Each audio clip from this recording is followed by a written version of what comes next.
Hello good people and welcome back to Level Up Your Openings. If you're looking to add a simple but effective opening repertoire to your game as white without massive amounts of memorization while relying mostly on chess principles, then there's a very good chance that this opening is for you. I hope you get something out of this video. Let's boost that ELO. Let's get it! Round 1, fight!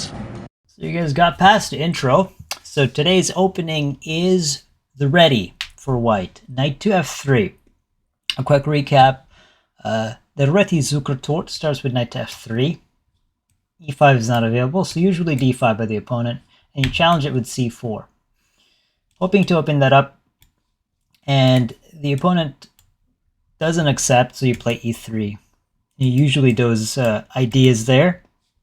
Or, after knight 2, f3, d5, then you fianchetto, and g6, bishop to g2, knight to f6. If you castle fast, it's like the reverse king's Indian defense or king's Indian attack. And I'd like to talk about the potential blunders in this position, from the simplest, absolutely, I can't believe you just dropped that piece blunder, to how to play the opening kind of solidly, since you want to gain that rating points. Oh, before I begin, before I forget, if you do like this content, find it tolerable and it's helping your ELO, please leave a like and sub. You have my gratitude. Let's get started. All right, first position is knight to f3, d5, g3 the fianchetto, then c6. Slavish, not very aggressive, but hey, we'll play bishop to g2, castle next likely. Here the opponent plays a bishop to g4. Typical of this position, we can castle or hit the center indirectly or directly with c4. Opponent plays c6. Now, in this maneuver, either bishop to f5 or bishop to g4 does something called making sure the bishop doesn't turn into a bad bishop, because if you push e6 first and this bishop is, well, thirsty for development. But this is a bit trappy. After c4, e6, you capture. And the proper way to capture, of course, is e takes on d5. But in blitz or bullet, your opponent might just spill the tomato sauce and blunder. And why is that a blunder? I'll leave it to you guys. I'll give you a hint. Both pieces are in a light squares. The answer in 3, 2, 1. The effective way for this trap to give you a free bishop is simply queen to a4. Hitting both, very simple. Knight to c6, goodbye bishop. Position number 2 is if your opponent actually plays properly. And let's see, knight to f3, d5. This variation you hit with c4 instead of fianchetto, and the opponent plays d4. You might be wondering, what if they take here? Well, they took their d-pawn off the center, so you attack it. And futile attempts to defend the position is just bad, like b4. This is if you play the queen's gambit, where you try to hang on to c4. That doesn't work very well, because then you attack the root of the pawn, and this is still hanging, and you're fracturing the opponent's pawn structure. So if you play a6, this is just bad. Takes, you can't take. If you do, you drop your rook, and this is hanging next. And say a6. You just simply gobble it up. Yeah. So d4 is played. After c4, d4, sorry, c4, d4, and now e3. You're just trying to develop your pieces, but also attacking the central pawn so that you have control of the center. Knight to c6 was played. Now, kind of the most solid variation is c5. Takes, that's protected by the queen. But in this case, c6 was played. Boom. This variation, e takes d, knight takes d, knight takes d4, queen takes d4, knight to c3. You could also play d3 and then hit with bishop to e3. c6 was played, preventing ideas there, but more importantly, trying to assert some dominance in the center of the board.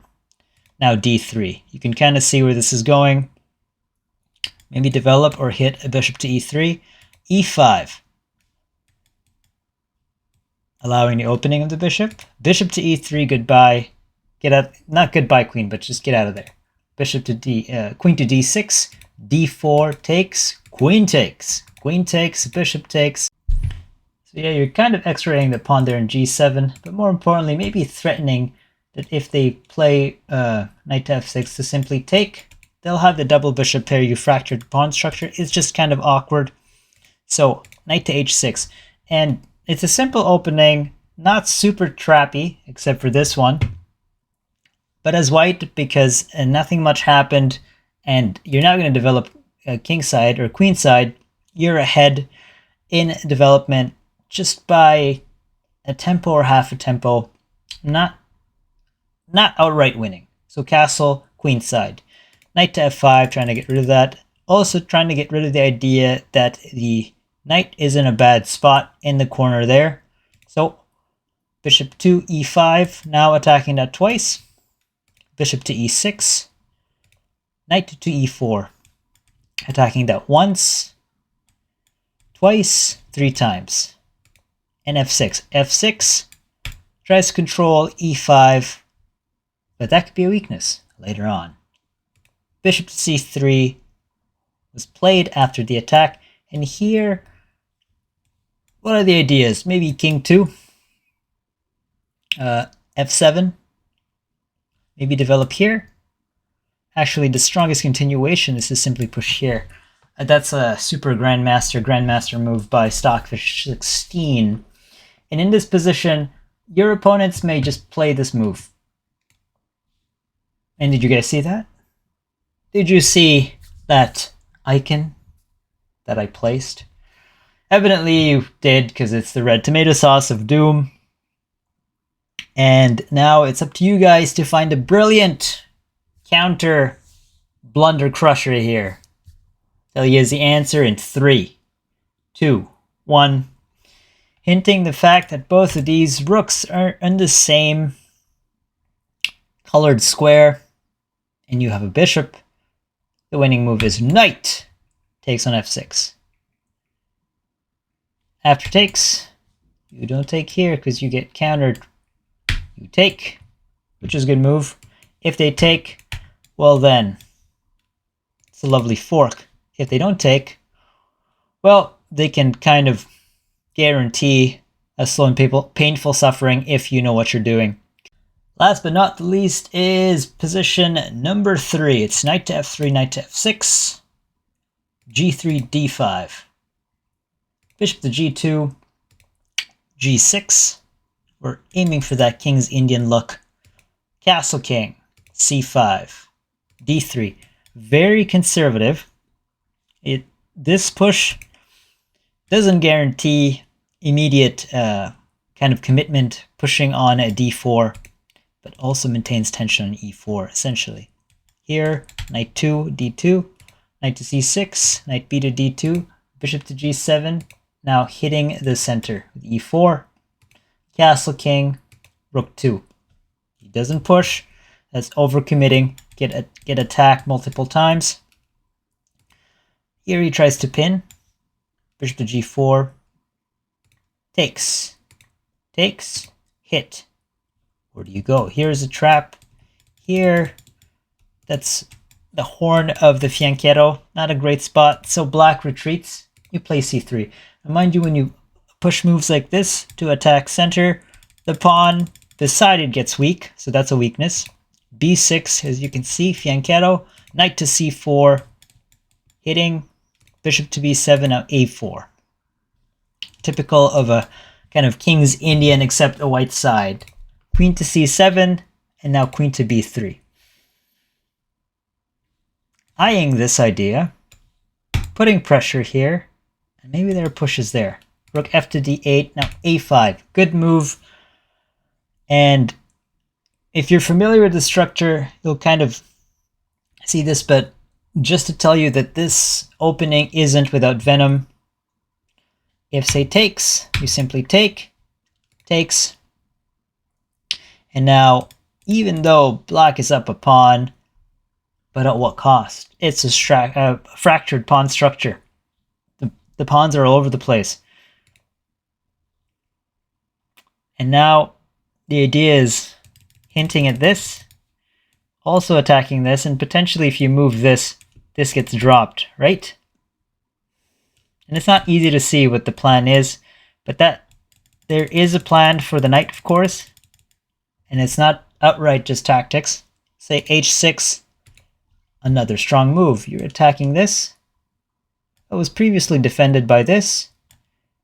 And if you say play f5, saying annoying, let's get control of e4, well, it doesn't work. This is your pinned. This is attacked. So if queen takes, boom.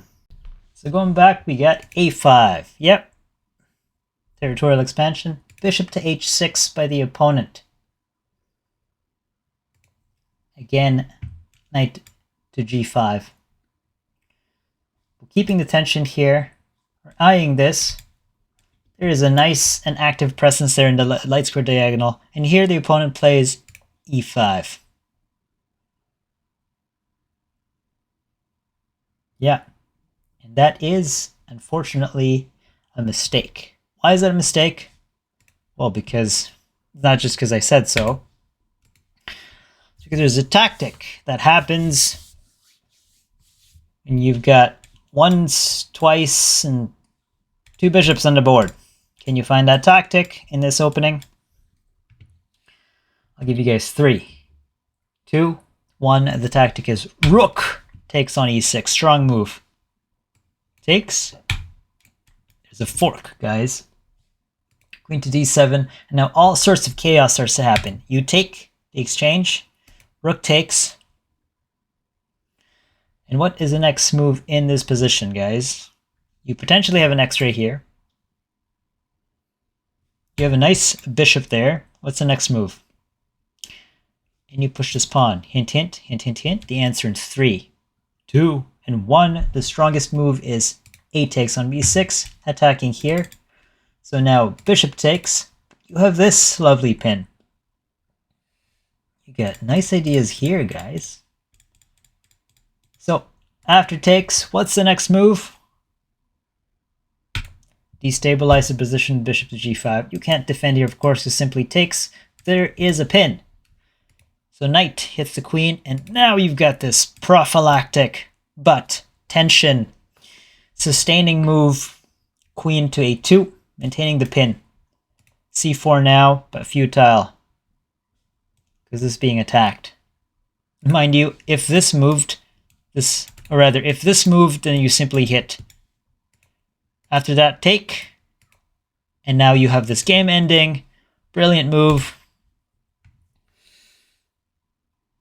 Yeah.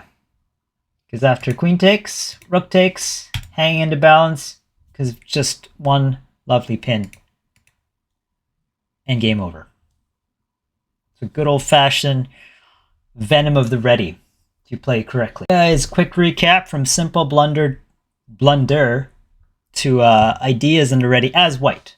So the first one is knight to f3 d5, g3 c6, kind of very Slavic looking. Bishop to g2, bishop to g4, and then you poke the position with the good old-fashioned attack on the d5 pawn, c4. They have to take with this, of course, but if they take incorrectly, blunderland happens and you win.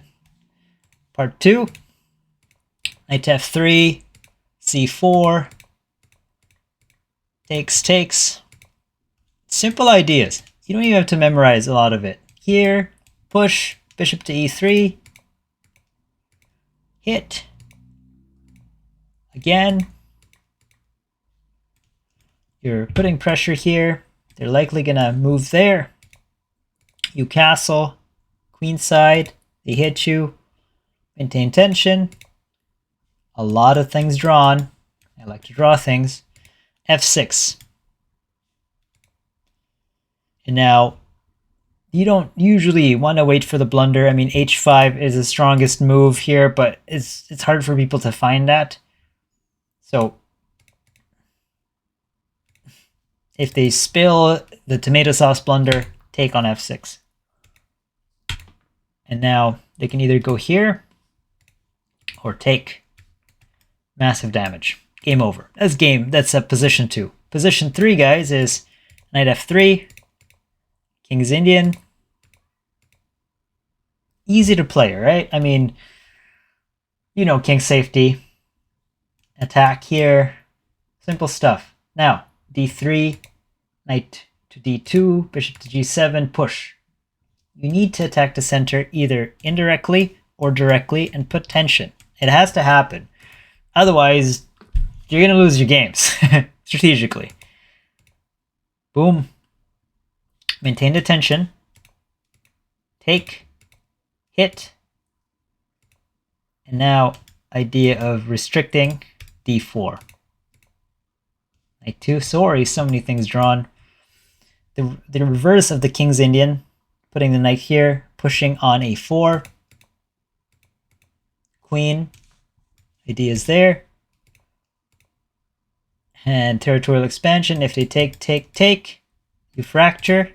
And you have ideas here and reroute. But e6 is a common blunder in this type of position. So take, hit, take, capture with tempo.